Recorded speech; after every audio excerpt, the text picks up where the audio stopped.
आजकाल थोडं जरी बाहेर कुठे जायचं असेल तरी मी खूप एक्साईट होती आहे, कारण हॉस्पिटल व्यतिरिक्त मी सध्या कुठेच जात नाही आहे, फक्त घरातच आहे.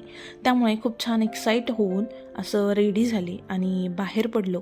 आज आमच्या जवळच एक हनुमान मंदिर आहे, सो आम्ही तिथे गेलो होतो पाया पडायला. आणि आधी ना 5-6 महिन्यापूर्वी प्रेग्नन्सीच्या आधी आम्ही दोघे दर सॅटर्डेला जायचो तिथे पाया पडायला.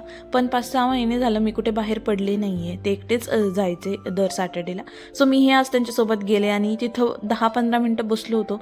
इतकं शांत थंड वाटत होतं तिथे. सो छान असा मूड फ्रेश झाला आणि मग पुन्हा घरी आलो. एक 10-15 मिनटाचा पण वेळ खूप छान घालवला तिथे मंदिरामध्ये.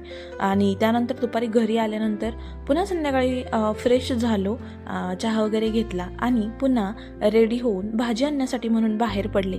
आजकाल आता मी थोडंसं बाहेर पडायचं ठरवलं आहे, जेणेकरून मला थोडंसं मूडही फ्रेश होईल.